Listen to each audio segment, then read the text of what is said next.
আসসালামু আলাইকুম এভরিওয়ান, আশা করি সবাই ভালো আছেন। আলহামদুলিল্লাহ আমিও ভালো আছি। তো আজকে আবারও বাচ্চা নিলাম, যে আজকে এবারে বাচ্চা নিলাম নুরালির বাচ্চা। এবারেও সেম 700 পিস নিলাম আর কি। তো তো পানি টানি দিলাম আর কি। পানি দেওয়ার পর তো এটাই হুট করে বলছিল বাচ্চা দিবে, আমিও বললাম আর কি যে বাচ্চা দেওয়ার জন্য। তো ওনারা আমাকে আজকে সকালবেলা ফোন দিল যে আমার ডিলারে যে ভাই বাচ্চাকে নিলে তাহলে আজকে অর্ডার দিতে হবে। তো সকালবেলা অর্ডার দিলাম, আলহামদুলিল্লাহ সন্ধ্যার মধ্যে চলে আসলো।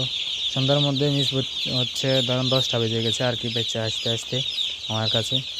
তো আমি সব কিছু দুপুরে রেডি করে রাখছি। আর এখন যেহেতু গরম পড়তেছে তো তাই লাইট দেওয়া হয় নাই আর কি।